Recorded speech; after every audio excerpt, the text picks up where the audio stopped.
at the University of South Carolina, specializing in international relations theory and methods, international conflict and conflict processes, geopolitics, and state failure. And much of his work has been oriented towards geography and bringing geography into political science, and more recently to linguistics and bringing linguistics into political science. He has been president of the Peace Science Society International and vice president of the American Political Science Association, vice president and president of the International Studies Association, and president of the Conflict Processes section of the APSA. He's also visiting fellow at the University of Aberdeen in Scotland and the Australian National University, and is the author of, or co-author of many books and monographs and hundreds of articles. And so please feel free to Google him afterwards. And also we'll ask him if he can give us a couple of his favorite readings that we can post for you later if you want to read more about his work. He is here with us in part because of his work in integrating political science and linguistics, which is obviously of interest to everybody in our school, really. And so he's going to give us a talk now on entitled Crossing Boundaries, Political Science and Linguistics. So please welcome Harvey Starr. Okay, thank you, John. Thank you for that introduction. Before I even start, I'm going to acknowledge that I see Stan Dubinsky, my partner in crime, is here with us. And the second part in particular of my talk will deal with linguistics and political science and linguistics. And I just want you to know, if you have any technical questions about that, don't ask me, ask Stan, okay?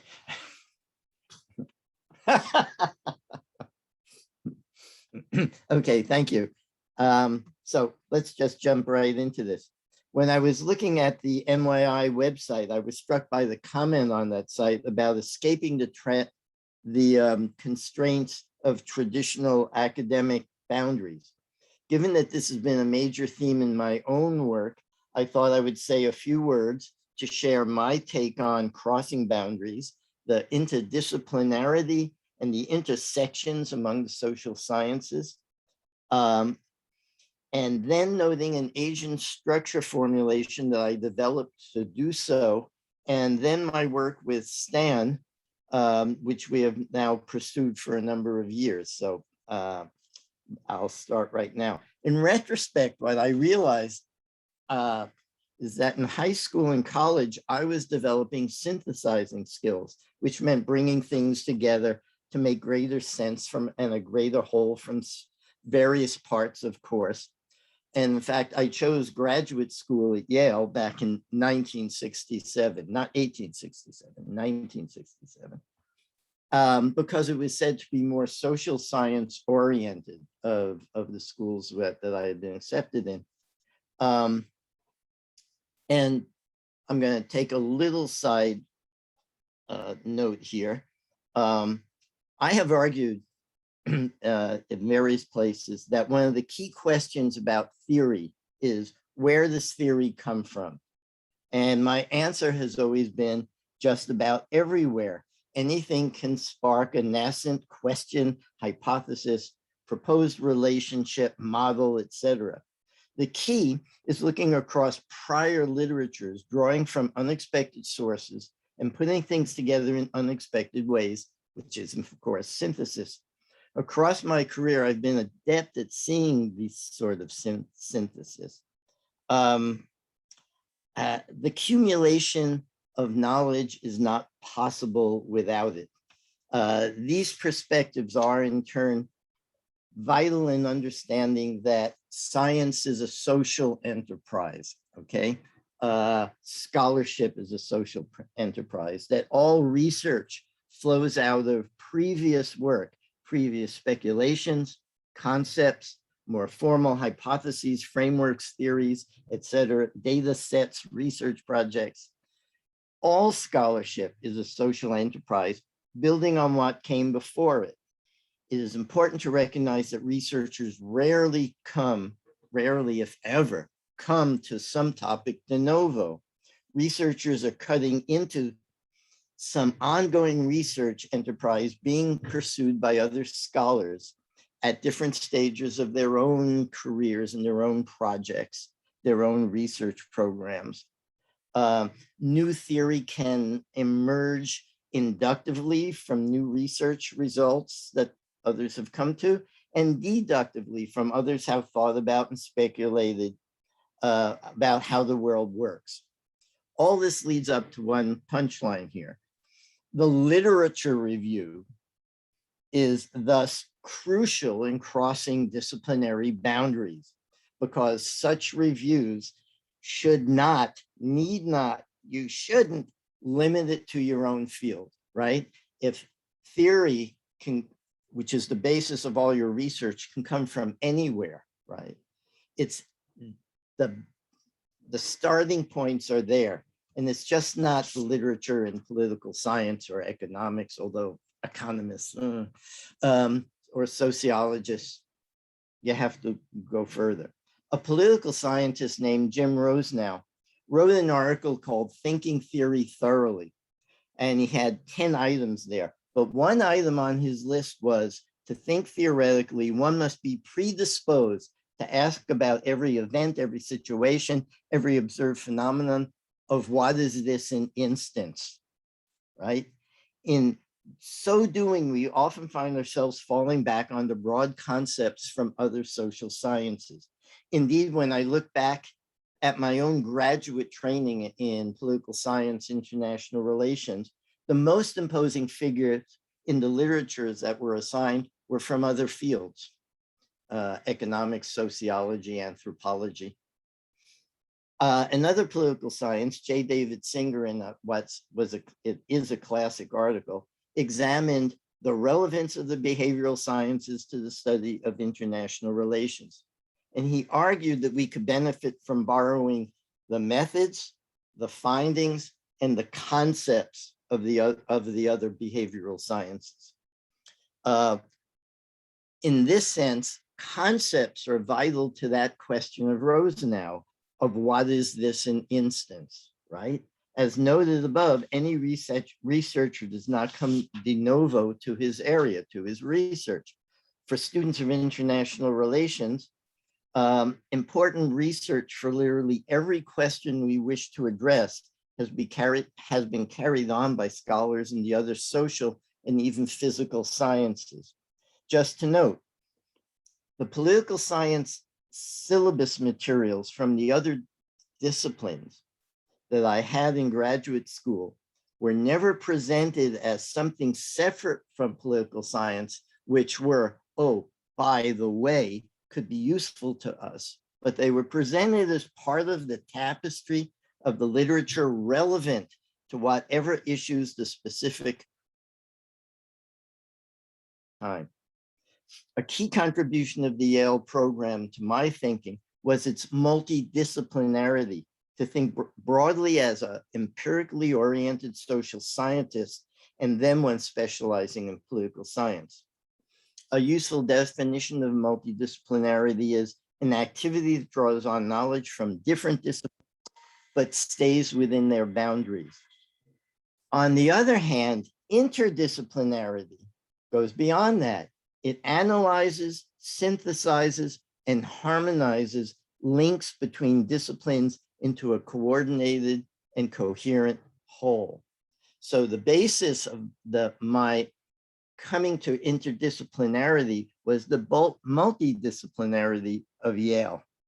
And the best example of this was the framework I developed, which is in many ways more than a framework, but an approach that I developed called opportunity and willingness, to which I will turn right now.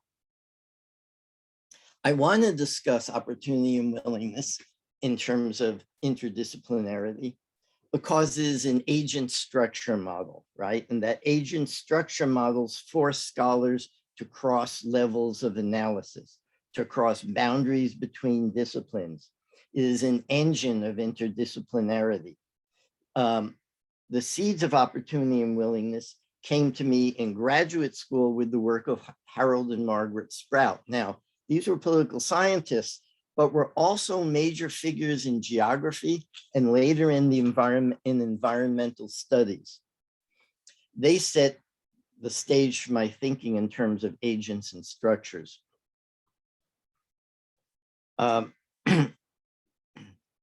let me just broadly say, my view is that scholars have pursued research more fruitfully when their theory and research designs do cross boundaries of various kinds. Because I want to say this, boundaries can be useful, right? They can set up limits around some set of phenomena that they can simplify and they can specify and they can be valuable in the development of theory and concepts and research design. However, boundaries much too often loom as barriers, right? Which can hinder how we think and theorize about phenomena and how we study the world. So as analysts, we must be conscious of artificial boundaries or barriers that constrain our thinking. And agent structure models push us to this. Just a quick footnote. The real origins of opportunity and willingness came during my first couple of years as an assistant professor at Indiana University, while I was developing the first syllabus for a graduate seminar on international conflict. And note, I didn't call it war, right? I didn't say seminar on war, because I wanted to begin the course with the basics of all social conflict. And thus I assigned a good deal of work by psychologists, social psychologists, historians, and anthropologists, right? And I thought, how do I organize this course? Initially, I thought, oh, I'll organize it around levels of analysis. But that artificially separates a level such as individual decision makers, governmental foreign policy making structures, the internet, the state, the international system, right? I also thought about, well, how about if I organize it by disciplines? And this is where I ran into real artificial barriers that did not have integrating mechanisms. So what do? I say, here's what economists have said. This is what geographers have said. I needed something that could help synthesize across both levels of analysis and disciplines. And that's where the Sprouts and geography come in.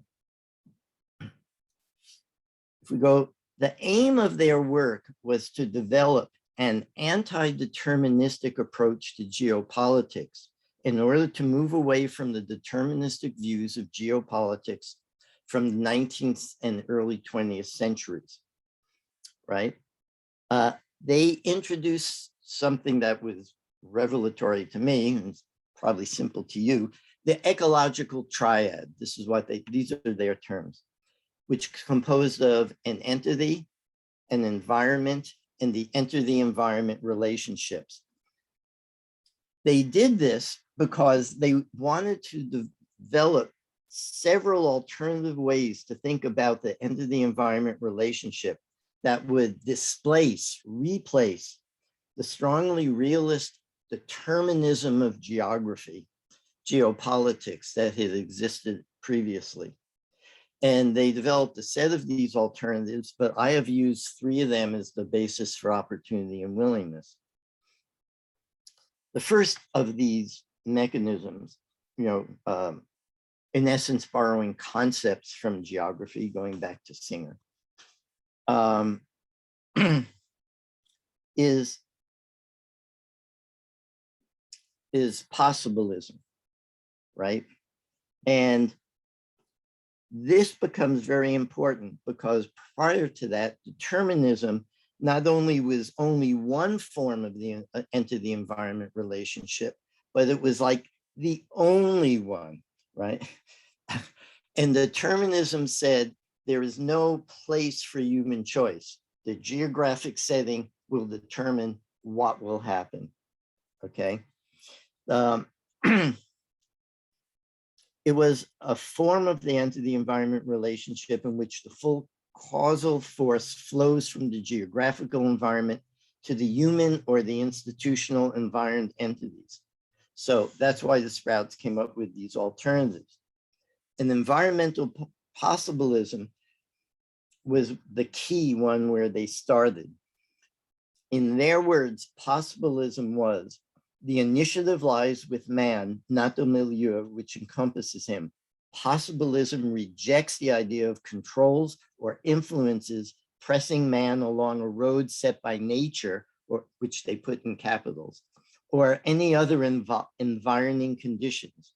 The milieu in the possibilist doctrine does not compel or direct man to do anything. The milieu is simply there. In the possibilist doctrine, the milieu is conceived as a set of opportunities and limitations. Okay. It assumes that these constraints and these limitations are discoverable.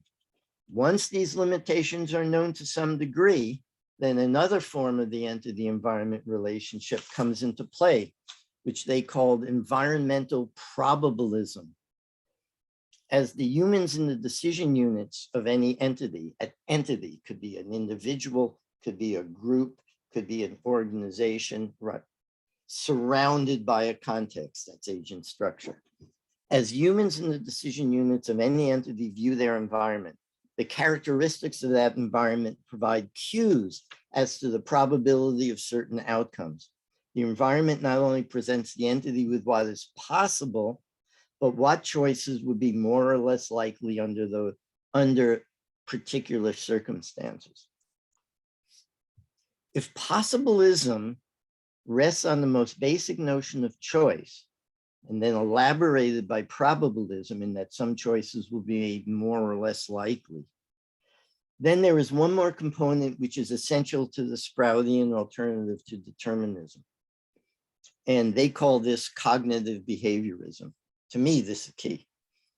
This is, in their words, the simple and familiar principle that a person reacts to his milieu as he apperceives it. That is, as he perceives and interprets it in light of past experience.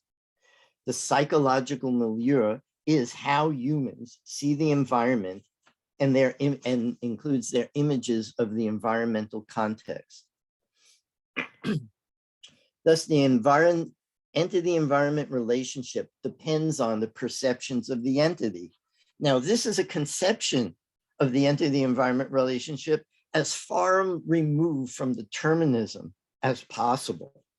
And indeed, it's also quite congenial with the more recent, and it's been decades now, constructivist approaches of the social sciences, right? There are other political scientists that talk about definition of the situation. In other words, the only world that you have is the world in your head, okay? The real world only has an impact after the choices are made and an implementation attempt is sent out into the real world. But no, however, feedback from the real world somehow must be perceived, right? In order to learn and to let that feedback affect future choices. It should be clear here that cognitive behaviorism, and what will become my willingness, relies very strongly on psychology, social psychology, org theory, as environmental factors in opportunity, possibilism, economics, sociology, history, geography, etc. It's impossible to use this agent structure model without pulling from all these other social sciences. So opportunity, as you probably assume, is based on the Sprouts environmental possibilism. It primarily refers to the possibility of interaction, which include geopolitical factors, economic factors, etc. But the geopolitical factors include such factors as proximity, borders, geography, as well as the various means by which humans manipulate their environment, especially technology. But the things that make choices, that make things possible are human invention. And human invention is not just technology. They're forms of organization, they're forms of finance organization. Any invention becomes part of the environment that makes things possible. Opportunity also refers to capabilities that permit the creation of the opportunities, so that capabilities flow from they can be anything, as I said, technology, religion, ideology, form of government. They have to be created or invented. Okay, so opportunity has two dimensions: that a possibility exists for at least some units in the international system, people, some countries, some organizations, to take advantage of those opportunities. But there's a second dimension in my opportunity, and that is we need to look and see how they are distributed among the units. Okay, so in the post-World War II system, there are nuclear weapons, but they're not available to everybody. Possibility nuclear weapons exist, but the very smallest country can't use them. They have to take them into account, but they can't use them. Willingness clearly comes out of the Sprout's cognitive behaviorism, referring to choice, the process of choice that's related to selection of some behavioral option from a range of alternatives. So willingness is thus the willingness to choose, even if the choice is no action. It deals with motivations, perceptions, emotions, and you can see how this cuts across lots of other social sciences. I shouldn't do this because I don't know if I'm going to run out of time. But a co-author of mine, who's my mentor at Yale, in our textbook, talk about the menu. And the best way to sum up opportunity and willingness is to look at the menu in a restaurant. It provides the opportunities, right? The possibilities, right? The probabilities determined by such things as price, the reputation of the restaurant, etc. But it also includes willingness, because there are multiple possibilities. You might choose something based on your own personal tastes, etc. So it's a much longer description, but I just wanted to throw that in. There's one very key thing about opportunity and willingness that I want to mention. Myself and a number of my co-authors have made the very important assertion that both opportunity and willingness are necessary to understand behavior, right? This is important for understanding and dealing with complex causation. In other words, as they are jointly necessary conditions for any event. And I've written many articles, I could go into all sorts of things, but I'll just sum this point up with one comment. Think of the bizarre counterfactuals if they were not jointly necessary conditions for anything to happen. If you only had the opportunity, not the willingness, only opportunity. Oh, we have nuclear weapons. Oh, tomorrow we've used them against Canada, Costa Rica, so-and-so. What? No, of course not. That's crazy. If you have the willingness, but not the opportunity, right? Not the capabilities, not things hadn't been invented. Napoleon couldn't use nukes against the Russians, right? When caught in the winter, right? Because they weren't there, right? He had the willingness. Boy, if I had some super weapon, I'd use it, but he didn't. So the counterfactuals show that opportunity and willingness are jointly necessary. Since they're jointly necessary, an agent structure model like opportunity and willingness must cut across multiple disciplines. My work using geography, including the sprouts, leading to opportunity and willingness, doing my work on diffusion effects, spatiality, state borders, the use of GIS. This would have been Singer would have said that you're borrowing methods. This has become a template for combining political science and linguistics. So I'm going to do this. Well, I think I'm fine on time, so I might slow down. Quick note, it stands here, but I want to note that over a decade ago, I began to meet Stan for lunch or coffee. An internationally recognized linguist, he was also at that time director of the University of South Carolina's linguistics program. I was hooked and turned my attention to ways in which linguistics and political science could work together, and as I have done with geography, to spread the word to political scientists. Our work, which includes the work of others, has produced something that we call the Language Conflict Project, the LCP, and so I might slip into and just referring to it as the LCP. That's had a major focus on the broader relevance of the study and understanding of language and conflict, language conflict, and what linguistics can add across the full range of analyses involved in the study of conflict in the world in all of its forms, as usually done by political scientists.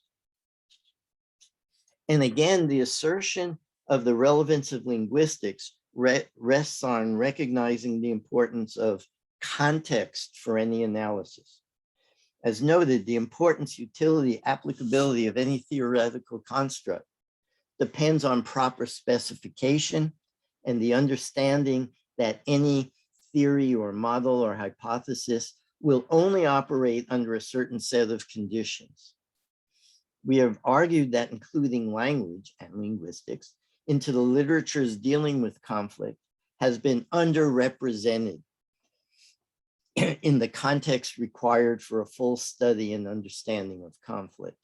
Indeed, the inclusion of language adds a dimension to the study of interstate conflict that has been mostly ignored or not been specifically addressed by international relations scholars. But I'm going to make some comments now that include both international conflict and group conflict, subnational conflict. You'll see, I'll tell you how we get to this. The evolution of the study of conflict by international relations scholars is central to understanding where language can come in. The study of international conflict in the 2 decades after the Second World War was predominantly the study of war between sovereign states within a bipolar international system with interstate war, alliances, nuclear deterrence, the structure of the international system as the primary areas of concern. Through the lens of realist approaches to international politics. I know realism means different things in different disciplines. In IR, it has to do with basically power politics, balance of power. You get more military power than others, and that's what you want to do. I'm just simplified it terribly. As the post-World War II system evolved, the study of conflict increasingly focused on internal domestic conflicts with growing diversity in the forms of that conflict. Since the end of the Cold War, the main focus has been on civil war and especially internationalized domestic conflict.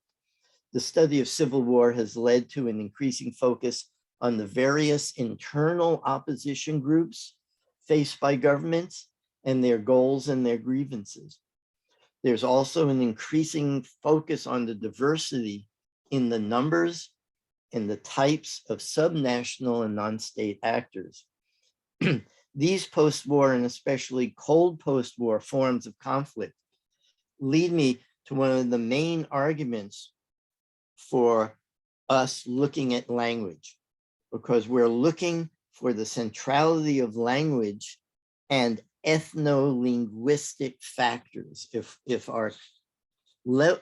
our concern has dropped down to that of internal conflict being pursued by different internal groups, then this becomes very important.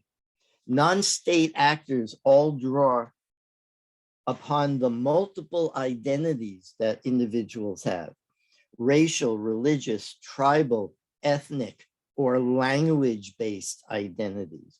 What our project adds is data and theory from linguistics on a very salient aspect of identity, that is language, that we believe can help us understand patterns of conflict across the world. All social science is about human behavior and the different factors affecting that behavior. Sociology in particular is about humans in groups and was based upon subnational groups. Sometimes sociologists, social psychologists refer to these as struggle groups, each with its own set of factors creating its identity, factors that separate us from the other, right? That's a core concept. Given the variety of factors that separate groups, these are often called ethnic groups. In any group, humans must communicate with each other, verbally or with written language, but the primary element of group communication and thus identity is language. In all of its complexity is studied by linguists. Understanding the role of language in group relations and intergroup conflict is thus crucial. So we've gotten down from state to state to group. Dubinsky and I have said in somewhere else, and I'm just going to semi-quote this, ethnic and linguistic nationalism is resurgent today in the face of globalism and centuries-old ethno-linguistic rivalries. To the extent that one group tries to exclude the language of another group from the socio-political arena, language becomes an instrument of divisiveness and conflict. How language conflict is handled provides a good gauge of the direction and momentum of conflict between ethnic groups. So this is why language is really important and why we need to push it, because most political scientists don't take it into account in these ways. And while much of the literature in political science and IR stress religious identity as source of conflict, we have argued that conflict must receive more attention and be given greater importance, which we'll mention in a minute. So I'm going to step back now and look at language itself, the national language of states, right, as a standalone variable that needs to be included in political science analyses. So language has rarely been included in major international relations and war data sets. So all of the data sets are the correlates of war project, and they have multiple data sets, MIDS, for example, militarized interstate disputes, the issue correlates of war, ICAO, right? In all those data sets, language as a standalone variable has rarely been used. Very simply, given the discussion of context, almost every area of the study of conflict done by political scientists could be revisited to include in explicit ways language and linguistic perspectives, factors and variables, okay? So for example, the two exemplar cases of what's been called protracted social conflict have been Northern Ireland and Israel-Palestine. Okay, the latter, Israel-Palestine, involving both language, issues over language, and being far more resistant to management. So just right there, if you wanted to look at how did factors that might explain why Northern Ireland has been managed to the point that they've stopped shooting at each other for a number of years, a couple of decades now, and the Israel-Palestine continues.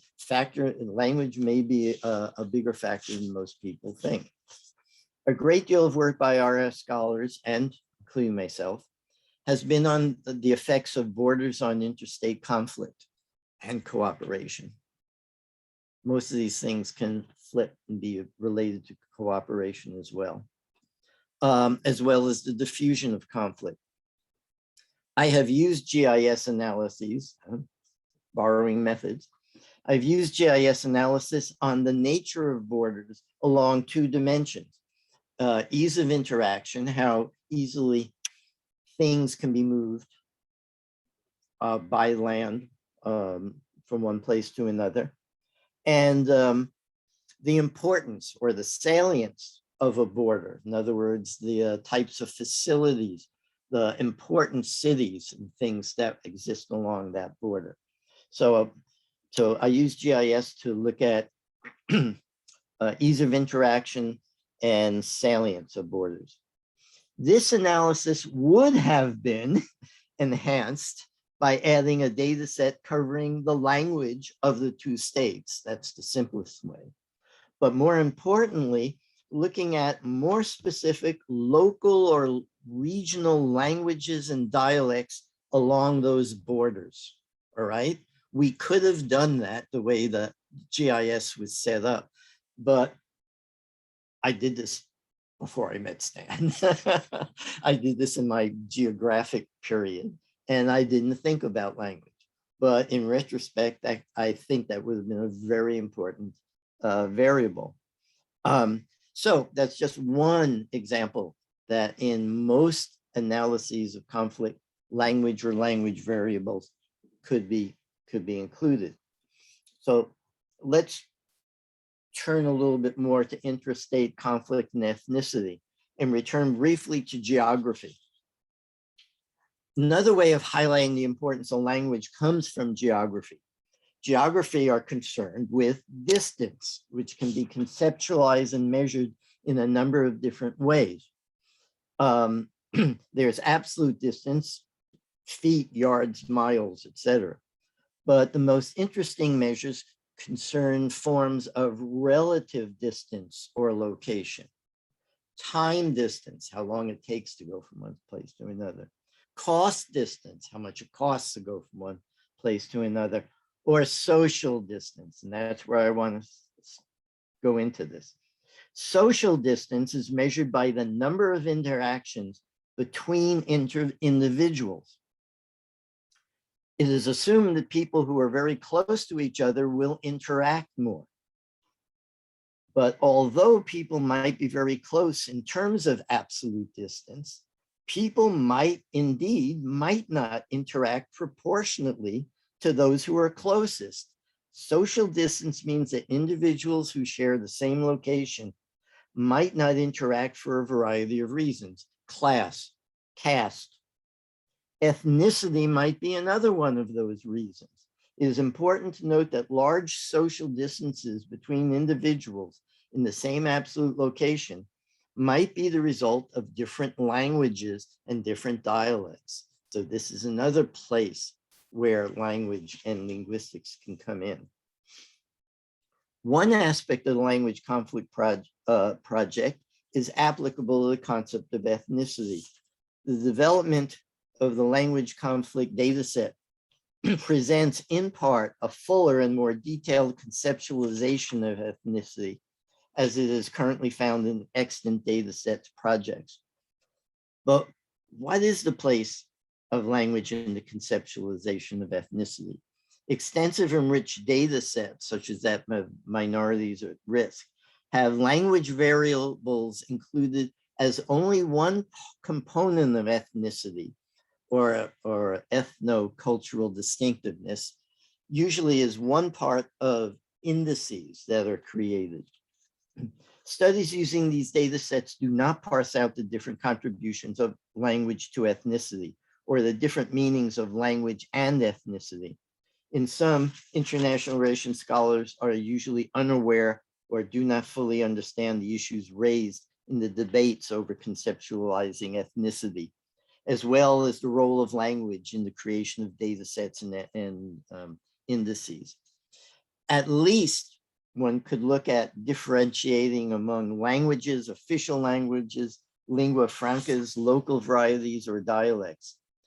To understand the importance and complexity of this matter, simply contrast the list of the official languages of the members of the UN, not official languages of the UN, the official languages of the members of the UN, that comes to several hundred.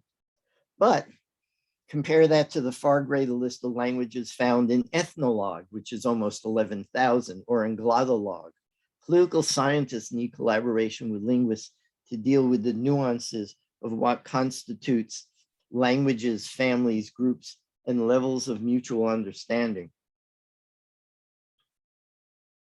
in written or oral versions of the language. So we agree with the Pew Research Global Attitudes and Trends Survey that of the national attributes included in the Pew Research Center survey, language far and away is seen as the most critical to national identity. Okay. This would argue that language could not only be used as a proxy for ethnicity, but also that language should take precedence. That's one of the key points that we've been dealing with. Take precedence among other components of ethnicity when that concept is clarified and operationalized. A growing number of studies give language a priority over other aspects. I'm going to just quote a couple of people. Amy Liu notes that language not only glues a community together from the inside, it also marks the identity of the group from the outside. For many ethnic groups, language is not just a marker, it is the marker. And she notes that the overwhelming majority of ethnic conflicts are characterized by language linguistic factors.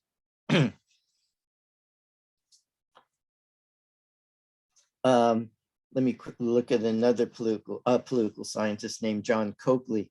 Physical differences such as racial ones, though ineradicable, need not of themselves prove intractable to policymakers. Linguistic differences, however, are intrinsically problematic. They pose a real threat to the unity of the state, given the ubiquity of language in government and everyday life, and the tendency of each human being to identify with a single personally dominant language.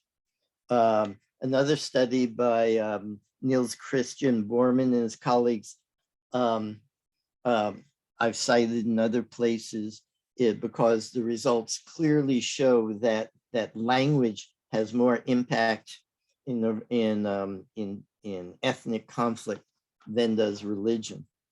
Okay. And they say the most important reason is that individuals cannot escape the pervasiveness of language in both politics and everyday life. All right. So I think, given that we started a little late, why do I have John, maybe about 10 minutes or 5 minutes? 5 minutes would be perfect.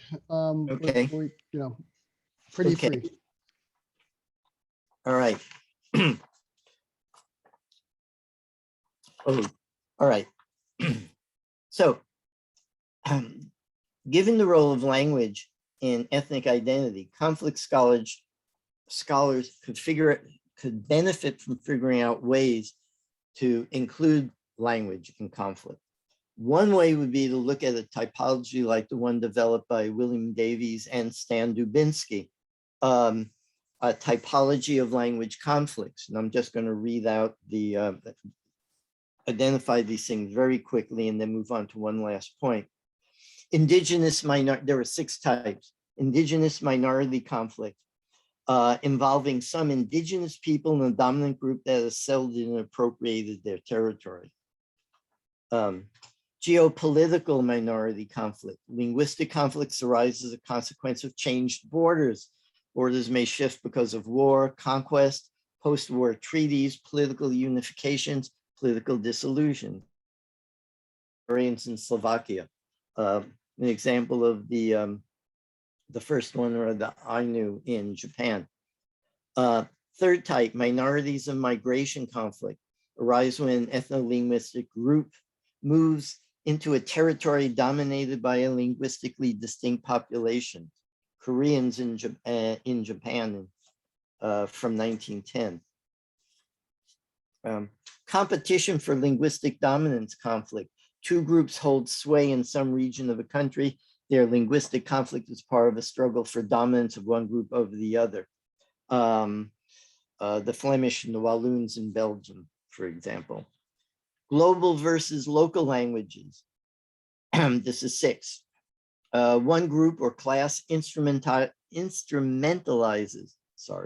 a global or often former colonial language in order to maintain power over a group or groups that must rely on local indigenous languages in their daily life.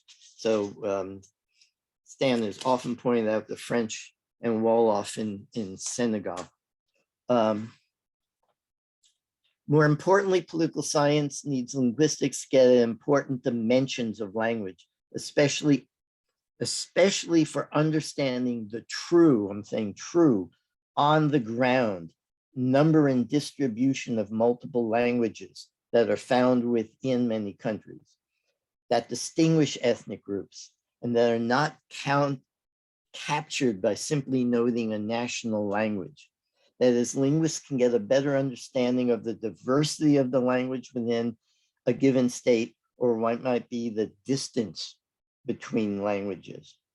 And I just want to mention a chapter that Stan co-authored for a book that we co-authored, looking at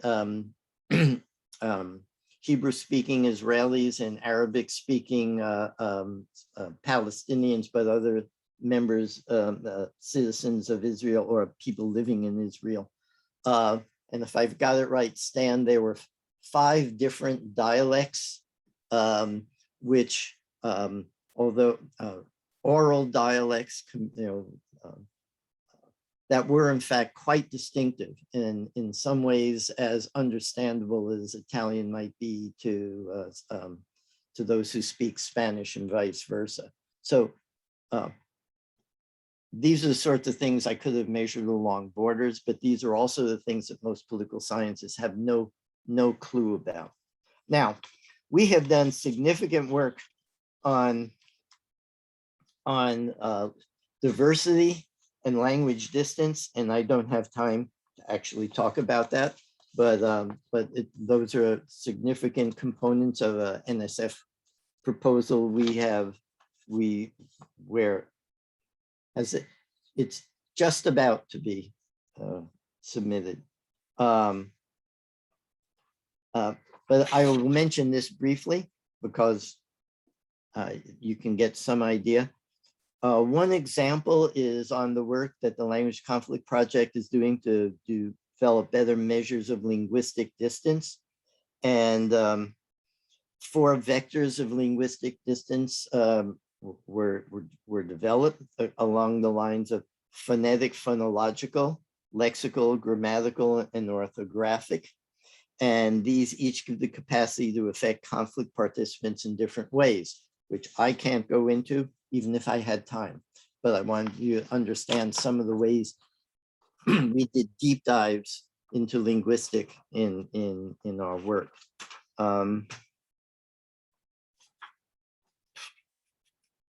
So there are a lot of other areas in political science that would benefit from the inclusion of language and linguistic components, particularly in policy evaluation. And there are other projects we've been involved that would be the case. And I think I'll just stop here then. And I just about got it. Is that okay? That's great. Thank you so much. Go away. Everyone, some people clap in real life and others. Oh, okay. So we have some time for questions and discussions, commentary. It's great if people can come back and with their cameras on so that Harvey can see his audience a bit, and you can also see in their boxes, most of them, where they're from, where people are, where they are, not where they're from, where they actually are. So you could take a look at that, Harvey. And people can put up their little hand or their real hand. And we have question from Chris Bema. Okay, I see it. I see the little hand in there. Yeah. Can people hear me? Yeah. Yep. Yeah. Awesome. Wonderful talk. Thanks so much. The question I have is maybe pushing you a little bit into a direction that you may or may not have looked at. And that is when you have 2 distinct countries that speak essentially the same language, but have distinct border. And obviously, noticing my accent, you will realize what I'm talking about, East and West Germany. And the thing that really struck me while I was listening to you was that when the wall came down, essentially, there was a linguistic mistake made by Günter Schabowski when he answered questions of journalists in a press conference.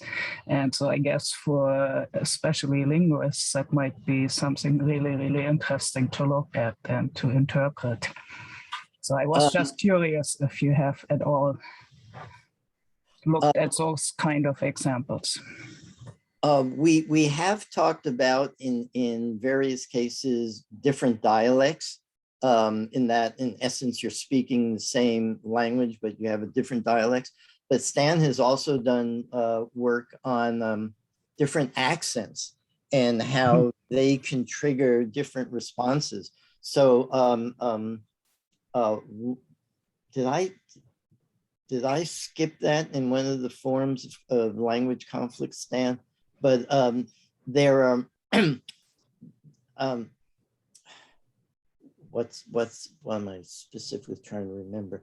That dialects can often be part of language conflict. I skipped a section where I specifically mentioned something that's been important in an article we just read, and that's the weaponization of language, and that that different accents can immediately identify you as someone who is blank, right, of a certain ethnic group or from a certain background or something, and that also refers to dialects, and that in some aspects of language conflict, they're told that these are unacceptable, these are crude, these are, what's the term you want to use, Stan?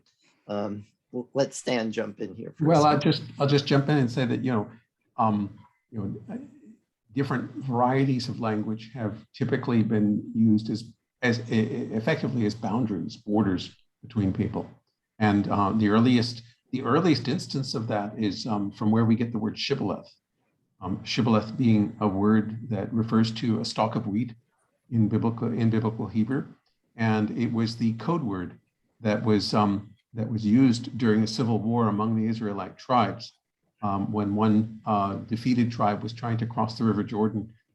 They were told by the sentries to ask fleeing soldiers to pronounce the word shibboleth, and the members of the tribe that spoke a different accent could only say Sibboleth because they didn't have palatable consonants. And they were told that if someone says Sibboleth, you kill them. And that was the first instance of language variety marked massacres.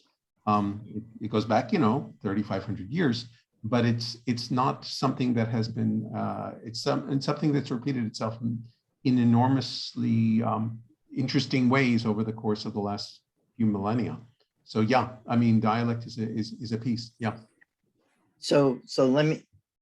Am I on? Yeah. Okay, you can hear. You got to hear me. So yes, I'm just mentioning, Chris. There are ways in which your question was picked up in some of the things we've done, the Language Conflict Project. But just to repeat, it also hasn't. It's rarely been recognized in things written by political scientists. I mean, that was a good question, right?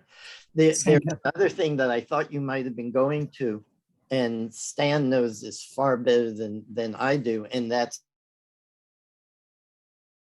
but that because of national boundaries, people want to try to make them look different. So what was it? It was Serbian and Croatian. Which are essentially the same languages, but the insistence on having UN translators, translate it all to each other and stuff, and Stan has many more details on this, but that's what we have to say there. Are you? Yeah, I'll just jump in. There's so many examples of disputes between what counts as a language and what doesn't. I mean, one of the things that Japan did with respect to the Ryukyuans, the inhabitants of the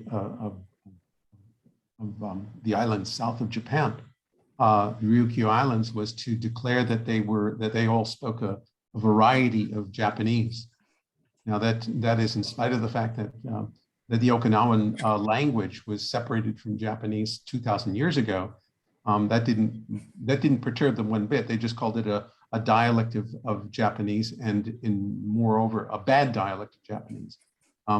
So that was instrumental in the Japanese taking over the Okinawan Islands and assimilating them into the Japanese main body. The same thing, the reverse applied when Konkani speakers in Goa, Portuguese Goa, declared that their language was an actual separate language from Marathi. Marathi speakers considered Konkani just a simple, bad dialect of Marathi. Bad. And the Marathi speaker and the inhabitants of Goa, when the Portuguese military moved out, didn't want to become part of the Marathi state. So they asserted themselves as a separate language, and they got a state out of it from India. So this goes on over and over and over again in a lot of places. Thank you. Stan, or that's just your previous hand. I'm sorry. Okay. Yeah. Yep. Okay. We have a question from Abdur. Are you able to turn? Yeah. Go ahead. Yes, please. Hello. So I usually work with scripts and the ethno-linguistics conflicts. So I was just wondering about that, why there is relatively less scholarship done with conflicts that are based on scripts of language rather than the language itself. Once again, these are things we have talked about in various papers. I mean, I mentioned to John that I had trouble this week because my initial draft of what I wanted to say was literally almost 3 times what I did. So I had to cut out whole bunches of stuff from the things we've been doing in the Language Conflict Project. So that has been raised, but you're exactly correct. I mean, that one of the reasons why we're doing this and why I'm doing this is to try to publish more and more of this stuff for political scientists who might then do exactly what you were talking about, or prompt linguists maybe by themselves or in combinations with political scientists to look at that sort of thing, that the script might differentiate. The thing is, and I think Stan mentioned that, and part of what that I was trying to get at in terms of having a dominant language and then maybe a dialect or an accent, which sounds, is that scripts come about when people try, move papers back and forth, but in normal daily life within society, it's the verbal thing. It's as soon as someone opens their mouth, there's a reaction. And I just want to talk about a little piece that Stan co-authored, because it can get away from all sorts of things. When COVID first started spreading in the United States, and the center was in the East Coast and particularly in New York, they wrote an article about what was happening to New Yorkers when they were in other states, particularly in the Midwest or someplace else.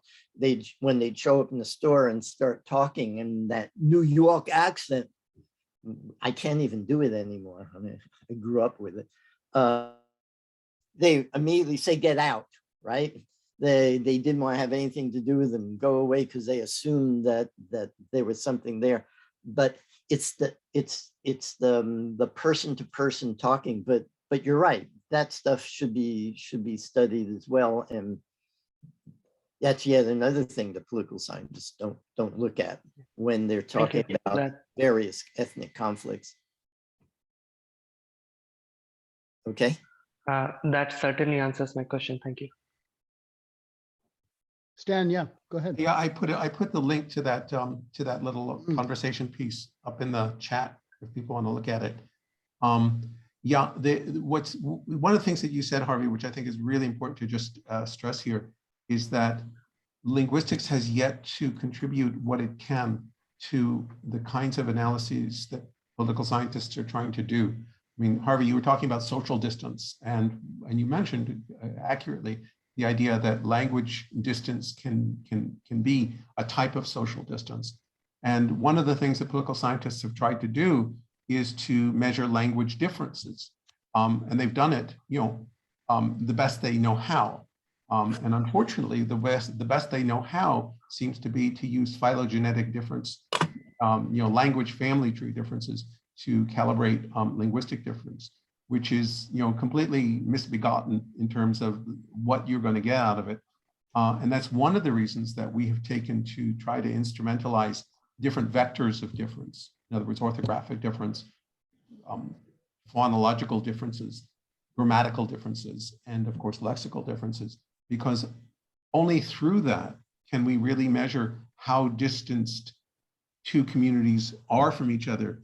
And to go right back to the beginning of what you were talking about, Harvey, the idea of willingness and opportunity, right? It's that the linguistic distance that, as we calculated along different vectors, impedes or creates or prevents linguistic opportunities or prevents the crossing of social boundaries. And so we want to be able to measure that. If we can't measure it, then the political scientists have nothing to go with. And the same thing applies, and on the other side, on the flip side of it, the willingness business that you mentioned is calculated in some way by what we're trying to instrumentalize as a language freedom index. In other words, how much accommodation will governments and societies provide for minoritized language groups within their nation, right? I mean, that's an aspect. I think Harvey, you'd agree that that has to do with willingness, right? Yeah, and it was in those pages I've been flipping through, but when the time sort of collapsed on me, I didn't get to it. And I want to stress that a lot of the work and a lot of the things that we've both been saying here goes back to that notion of weaponizing language and language policy. I also have a whole section on the sorts of things that the Language Freedom Index looks at. And part of the research being done by the Language Conflict Project is about all of these various governmental measures, constitutions, laws, all of those sorts of things that will work to promote a dominant language and remove the impact or the presence or the identity of ethnic groups by demoting their language in some way. So, I mean, that's a very important part of what we're doing. Again, it's the sort of thing that you generally don't find in certainly any political science writings on ethnic conflict, and that's it.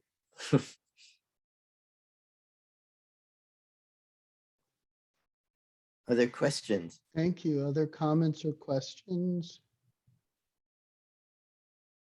For anybody? If you're willing, Harvey, we could post for the students a copy of your comments and any of your articles that you think they'd be interested in, if you're willing. Yeah. That would be fantastic, and they could take some time looking at those. We I'll have a folder for that. Yeah. I'll send them to you. Yes, that'd be fine. Yeah. Yes, I'll post them. Maybe we can I'll put do up that. maybe we can put up the Global Studies Quarterly. Yeah. I was just, and in fact, it's in my notes.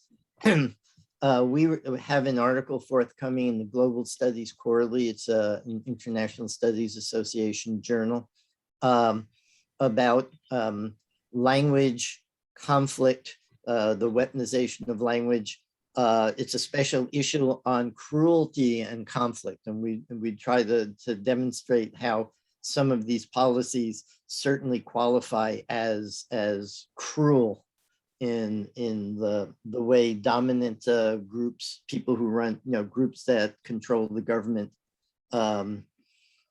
use it not just simply to maintain control, but to just needlessly inflict pain and suffering of various psychological pain and suffering, as well as economic and all sorts of others on minority groups. Yeah, that definitely that one. That would be great if we could post that as well. Yeah, that would be very good. Any other final comments or questions?